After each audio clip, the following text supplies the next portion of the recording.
So I spent $42 and ended up with a card that's worth up to $1,100 based on sold comps. And I'm going to show you that today. But first, we're catching up with a channel favourite because it's been a while, Coco.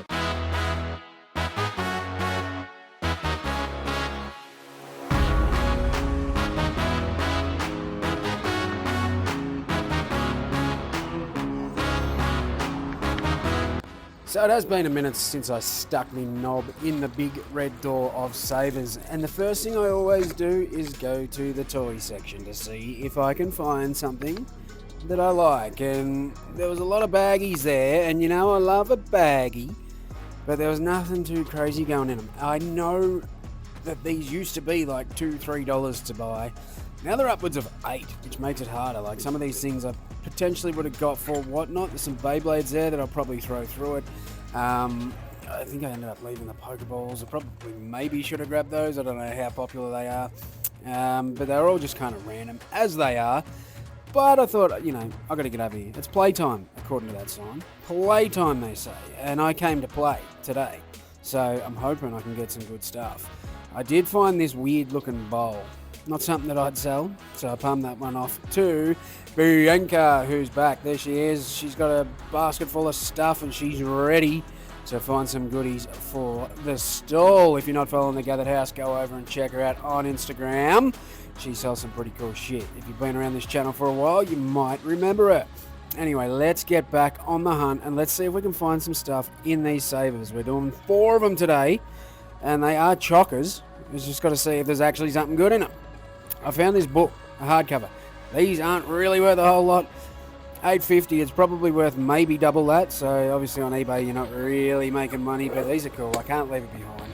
Bit of fun to flick through. Look at a bit of the history. There's the British Bulldog. Some of the legends in here. I don't know what year this is, around 09 I think. A few Wiggles tapes.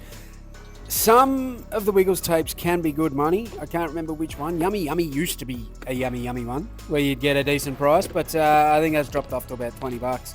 Usually an international thing for me. Everything's wrapped up. We don't get to see it. No, I'm sorry. I didn't even think. So Bianca found a bit of stuff, but I did not. So we moved on to the next savers, where once again the toy bag's just a little bit pricey. There's nothing in there that's really tickling me pickle.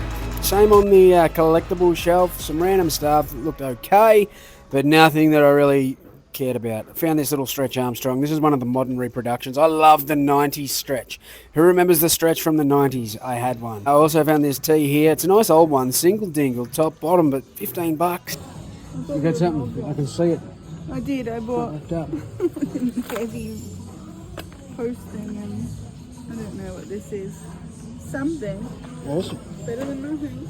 This one sucks. Yeah, it does.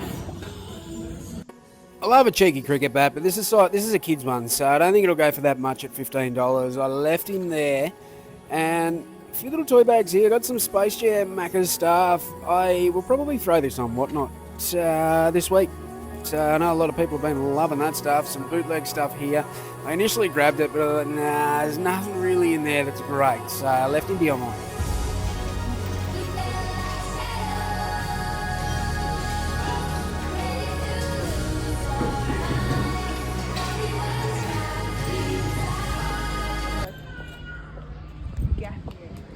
You don't like gappies? We've got full shelves, we're good to go. So Bianca's loaded up there. She's got a bit of stuff. I've got a couple of bags, but nothing too crazy. Savers is a bit shitty these days. Let me know below if you've had any luck in Savers, but I've bought stuff, but I think it's just for the sake of buying stuff. Where have you been? On holidays. I'm back now. Now she's back. Everything's back to normal. Does that mean you're going to come and hang out with us more? Yeah, I quit my job. I'm closing my stall, opening another one, so I need stock. Where are you going?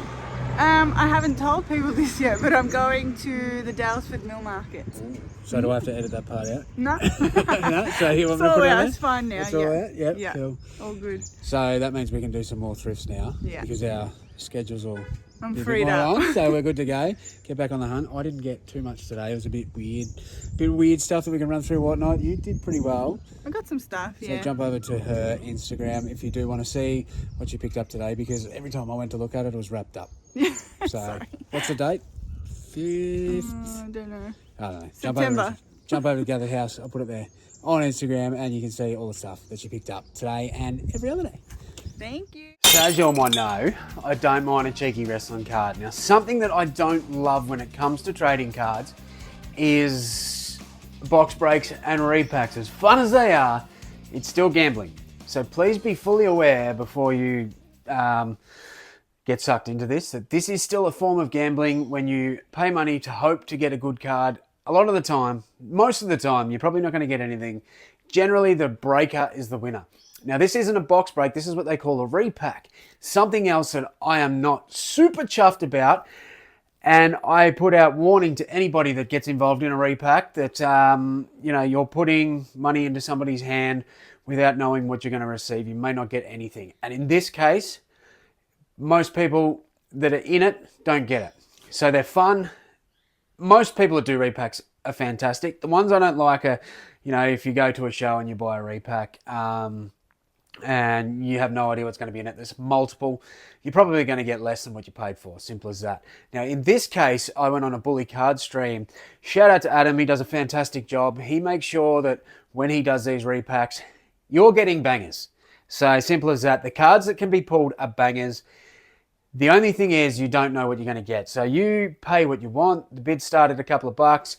He spins the wheel and you bid until the bidding stops. Now I paid $40, $42 or something for my personal spot, which I don't mind because if you don't get anything, you don't get anything. It's a little bit of a gamble to maybe get a card anywhere between $100 to $1,000. I think the low end was, on his thing, he said was like $60 or something. The high end was $1,100. Based on current sold listings, it's now 2025 if you're watching this in the future. Hello, hope AI hasn't killed you yet. If it hasn't, just note these prices may have changed. But I spun up Team Hulk Hogan, and a part of each team that he's put together, it's like Hogan, Andre the Giant, I can't remember who else was a part of that one, but if any of them wrestlers get pulled, you get their card. And I had the final one, which was the Kaboom, Andre the Giant. I knew that these are worth money. Kabooms are very, very hard to get. I didn't know how much this card would actually be. He said on the stream there was a sold of $1,100. That's raw, ungraded. Andre the Giant Kaboom. Easy, $1,000 plus card. Last sales well over 1,100. Diary, very nice. Congratulations, Diary. Diary goes bang. Anyone who doesn't know Diary, check out his page. He has a YouTube channel. Watch it all the time. So I was like, holy shit, $42 and $1,000 card. Wow. How often do you spend $42 and turn it into a grand? So I was stoked with that. I was wrapped, of course, getting a card that could be potentially worth that. I listed it. There's nothing else really around here in Australia other than, well, there's nothing in Australia. The only stuff was graded PSAs listed at like $2,500. So I just banged mine up for $1,100 with offers, and I thought, we'll see what comes in. I don't personally collect Andre the Giant. To be honest, I don't collect that high-end tier anyway. I don't need the high-end stuff. We have fun collecting, but, I'd put that into other collections personally, not for me. So I banged it up, and I had a few offers come in straight away. There was a $1,000 offer. There was an $800 offer. All around that range. They were all fair offers, and a lot of the time I'd probably accept it. Like the $1,000 offer, I mean, it's only $100 under what I've listed at straight away. For the sake of $100, I'm going to accept that. But at the moment, thanks to the Orange Man overseas, we can't ship to America, so there's no point in me accepting it because I can't post it there without. I think there's other methods through DHL or whatever, but I'm not going there. So I thought, oh well, we'll see. Hopefully someone in Australia. Most of the offers were coming in. The higher end offers were coming in international. There's a couple of higher ones around that 800 in Australia. But I didn't accept or decline or anything. I did counter maybe. But anyway, an absolute legend did reach out to me via Instagram. And I did something you're not meant to do, but they didn't contact me through eBay. So it is what it is. And made me an offer on it. And it was a very fair offer. Shout out to Dead Man. I am a big fan of James's channel. He's on Whatnot. I have plugged it before. I buy a lot of my personal cards through his streams. He does box breaks, and that's another box break that I enjoy getting in on, just because we're more trying to hit stuff for ourselves and not so much to flip, because it's a gamble. And if I get stuff that, I won't personally keep, it goes on eBay. I jump on his singles because he throws them up nice and cheap. I often get him what I feel as unders. I really enjoy his streams. He does a couple of times a week now. I used to love my Sunday nights with the Dead Man. And yeah, if you do jump into the Dead Man stream, compliment his beard. He'll give you a bit. I love it. He gives you a cheeky smile if you compliment that beard. He's got probably the best beard that is getting around on Whatnot at the moment.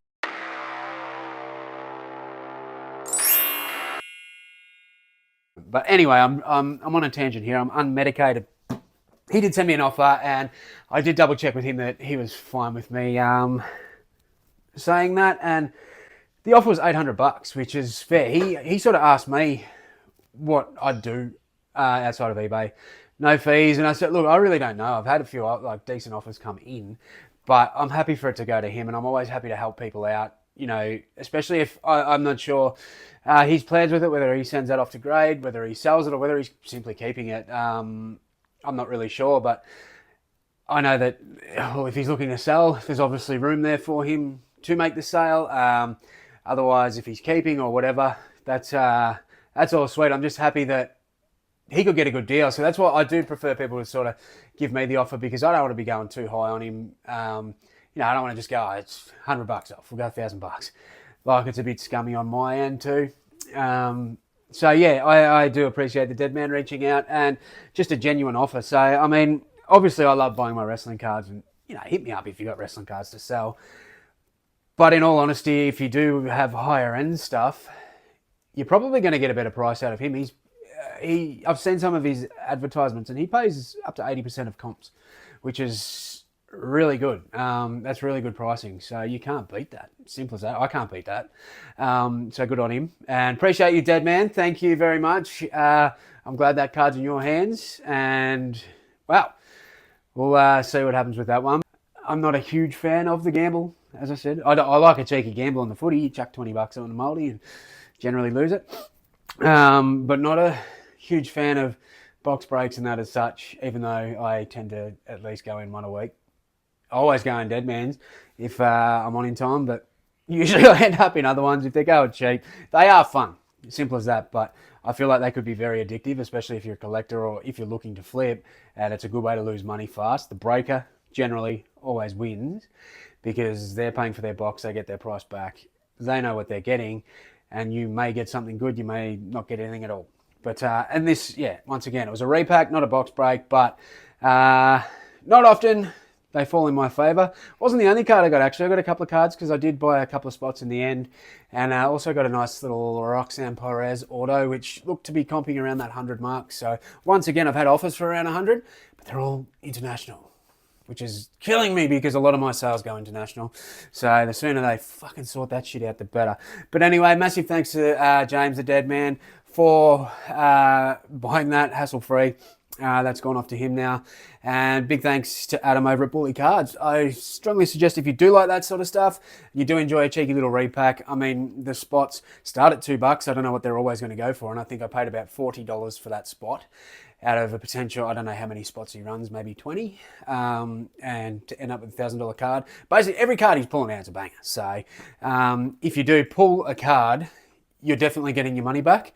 There's probably a 50-50 chance of actually getting something, but I'm sure he said he'd have to send a label anyway, so I'm sure he'd send out something. But yeah, it's a cool thing he's doing, because a lot of people that do that would probably just put a lot of trash in there, which I didn't see any trash cards at all. So yeah, once again, I don't personally know Adam outside of Whatnot and stuff in recent times, and I'm not going to sit there and, pump him up and say everything's going to be fantastic. I can't guarantee you'll go over and buy a spot and get something, but that's my experience with it, and it was really good, and I appreciate it. So, yeah, if you do like repacks and stuff, let me know below. I'd love to hear it. Dipper, dipper, doodle, dumb, I'ma drink the big